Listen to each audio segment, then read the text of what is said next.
Ayatollah Ali খামেনির মৃত্যুর রেশ কাটতে না কাটতেই ইরান হারালো আরও এক প্রহরীকে।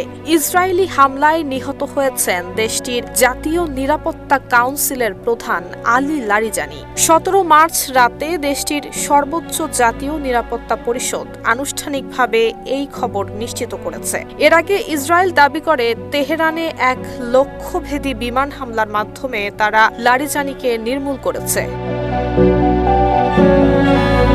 এ বিষয়ে জাতীয় নিরাপত্তা কাউন্সিলের দেয়া বিবৃতিতে বলা হয়, ইরান এবং ইসলামী বিপ্লবের আদর্শ রক্ষার সংগ্রামে আজীবন নিবেদিত থাকার পর আলী লারিজানি অবশেষে তার কাঙ্ক্ষিত পরিণতিতে পৌঁছেছেন। গরমে আরাম নিয়ে হবে না হাহুতাশ, ঘুরলে পরে ওয়ালটন ফ্যান বাতাস আর বাতাস। সত্য এবং ন্যায়ের পথে দেশ ও জাতির সেবায় আত্মনিয়োগ করে তিনি শাহাদাতের মর্যাদা অর্জন করেছেন।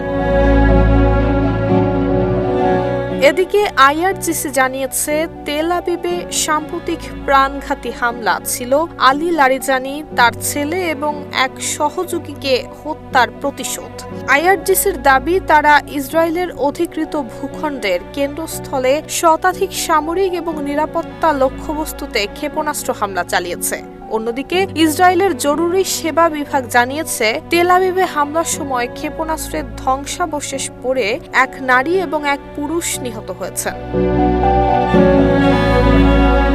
গত 28 ফেব্রুয়ারি যুক্তরাষ্ট্র এবং ইসরায়েলের যৌথ হামলায় নিহত হন ইরানের সাবেক সর্বোচ্চ নেতা আয়াতুল্লাহ আলী খামেনি। এরপর কার্যত দেশের শীর্ষ নেতৃত্বের দায়িত্ব নেন আলী লারিজানি এবং তার নেতৃত্বেই চলছিল ইরানের যুদ্ধ পরিচালনা। জানা গেছে, মৃত্যুর আগে খামেনি লারিজানিকেই সম্ভাব্য উত্তরসূরি হিসেবে দায়িত্ব পালনের নির্দেশ দিয়ে গেছেন। নুসরাত জাহান মেহেক, ঢাকা পোস্ট।